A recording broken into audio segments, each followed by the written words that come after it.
Hi everyone, welcome to today's video. My name is Michelle dan pada video kali ini aku bakal ngebahas tentang hal-hal di Amerika yang sedikit berbeda dari Indonesia dan cukup bikin aku culture shock. Anyway, ini pengalaman pribadi aku, jadi nggak semua orang punya pengalaman yang sama. Yang pertama itu, Amerika itu ternyata luas banget, gede banget. Dia tuh terdiri dari 50 states atau 50 negara bagian, dan masing-masing states-nya itu kayak udah beda negara aja. Mereka punya bendera masing-masing, dan yang pasti semua kota-kota di setiap states itu juga berbeda-beda. Dan I'm pretty sure kebanyakan dari kalian kalau mikir tentang Amerika, pasti kalian bakal ngebahas ya New York, LA, SF, kayak kota-kota yang crowded gitu. Tapi ternyata Amerika itu banyak banget kota-kota yang kayak yang kecil, kota-kota yang lebih ke alamnya gitu daripada ke pusat kota. Contohnya sih kayak aku sendiri ya. Aku pertama kalau ngomong tentang Amerika gitu ya, pasti aku mikirnya kayak ya itu kota-kota yang gedenya, kayak New Yorknya, kayak San Francisco, kayak LA gitu-gitu.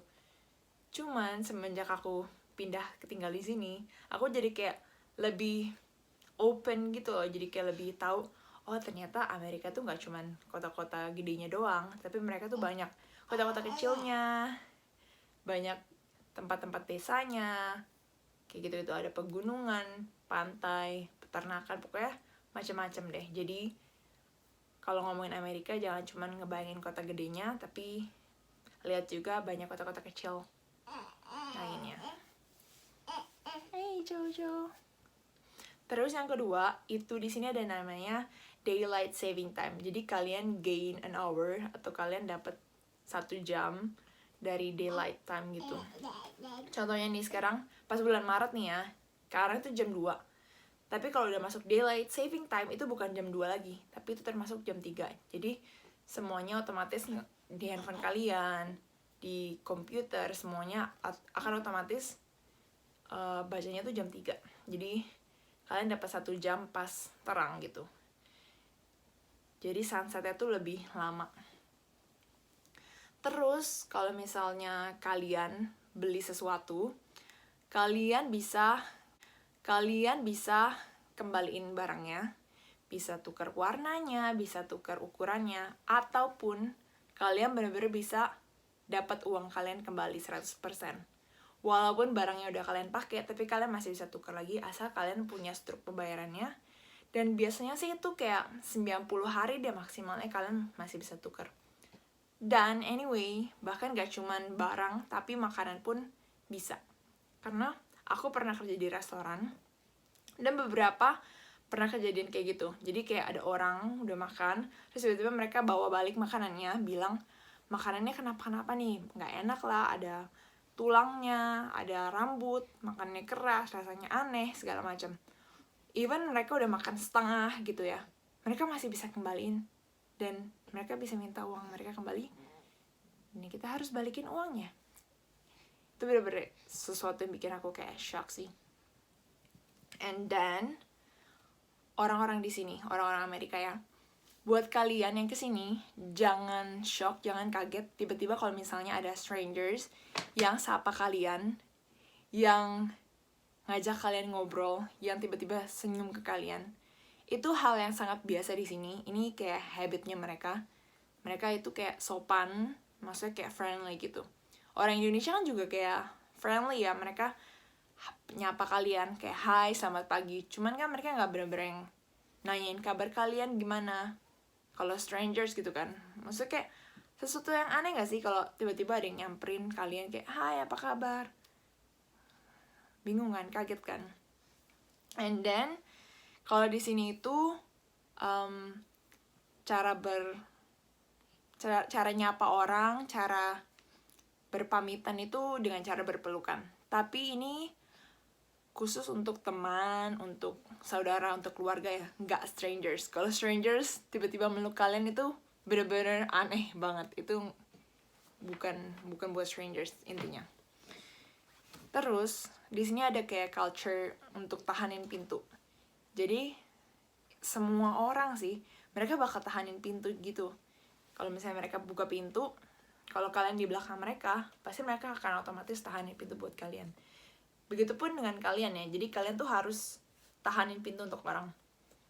Karena itu bener-bener budaya di sini sih. Kalau kalian gak tahanin pintu, pasti orang-orang bakal nganggap kalian itu kayak gak sopan gitu lah, maksudnya kayak rude. Terus kalau di sini, kalau kalian ulang tahun, yang ulang tahun itu dibayarin ya, nggak kayak di Indonesia kalian dipalakin teman kalian kayak mana traktirannya kayak gitu-gitu. Kalau di sini tuh beda, yang ulang tahun yang di treat atau yang dibayarin. And then restoran, kalau di restoran itu kebanyakan sih mereka bakal kasih kalian atau bakal nawarin kalian ice water, dan it's free, ice water itu free. Dan kalau kalian pesen soda, itu juga ada yang namanya free refill. Tapi nggak semua restoran, jadi kalian harus tanya dulu ke orang yang ada free refill atau enggak. Tapi kebanyakan sih semuanya free refill ya.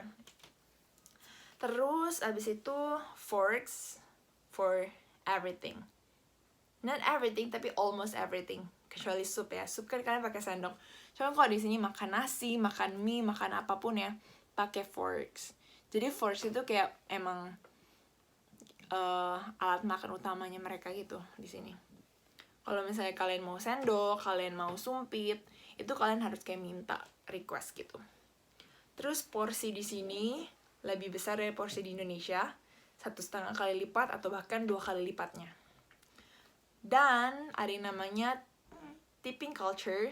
Jadi kalau kalian ke restoran, kalian pasti harus ngeluarin budget lebih dari totalnya untuk bayar servernya. Dan setiap states itu mereka punya minimal masing-masing ya, minimal persentasinya masing-masing. Ada yang 15%, ada yang 18%, ada yang 20%. Jadi total dari makanan kalian di restoran harus kalian tambahin lagi berapa persennya untuk kasih servernya itu. Kadang-kadang sih kalian, gimana ya, kadang-kadang tuh pasti kalian gak pengen kasih segitu banyak ke servernya, karena misalnya servis dia kurang bagus, kenapa gitu kan. Tapi di sini tuh kayak udah kewajiban, bukan kewajiban, tapi kayak emang udah habit kali ya. Mereka ada yang namanya tips buat server gitu. Terus abis itu tentang driving. Driving di sini tuh ternyata nggak sesusah driving di Indonesia, dan nggak sesusah di bayangan aku. Yang beda ya pengemudinya di sebelah kiri bukan di sebelah kanan. Karena di sini tuh banyak rambu-rambu lalu lintas dan orang-orangnya tuh pada patuh-patuh, jadi cukup gampang sih driving di sini. Plus, he just farted. Did you just farted? Jojo. Anyway, karena aku tinggalnya bukan di kota yang super crowded kayak New York gitu ya, jadi driving di sini tuh masih gampang, asalkan patuh sama rambu-rambu lalu lintasnya aja. Terus di sini ada yang namanya speed limit kan, di mana-mana ada speed limit, ada di perumahan, ada di jalan utama, jalan besar, ada di highway, pokoknya di mana-mana itu ada yang namanya speed limit. Jadi tinggal kalian ikutin aja.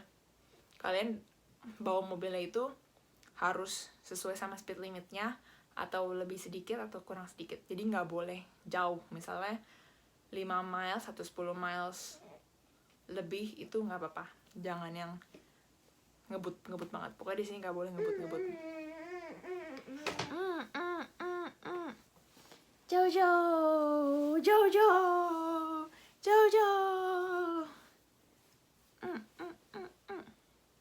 Anyway, next itu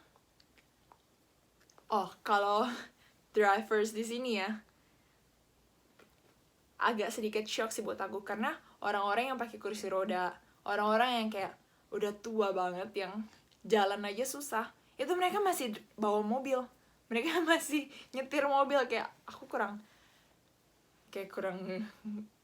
paham gitu sih sebenarnya, mereka masih bisa nyetir mobil. And then next, tentang parkiran. Di sini kebanyakan parkir itu gratis. Kecuali kalau misalnya kalian di pusat kota, kalian di downtown gitu ya. Itu baru kalian bayar. Dan bayarnya itu parkir meteran, jadi bayarnya per jam ataupun kalian parkir di gedung.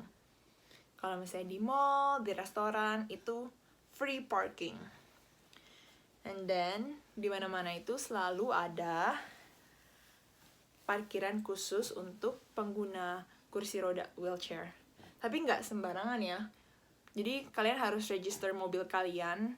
Jadi kalian nanti bakal dapet kayak kartu yang ada gambar wheelchairnya. Itu baru boleh parkir di parkiran khusus. Then next itu drive-thru everywhere, literally everywhere. Nggak cuma food court ya. Kayak ada ATM, ada bank. Mereka punya drive-thru, always punya drive-thru. Terus habis itu apotik atau farmasi itu juga ada drive-thru-nya.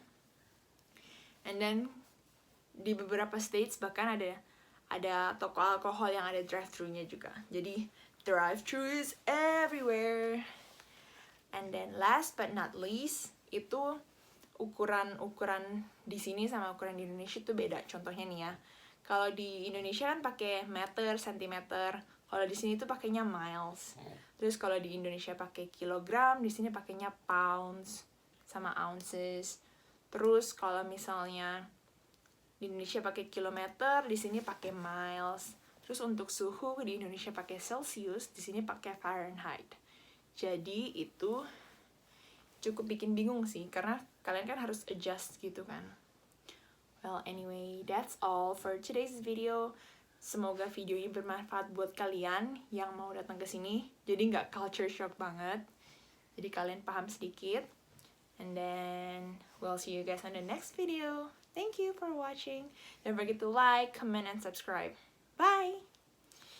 Jojo, Jojo, say bye, bye, bye. You don't even want to see? Bye, bye.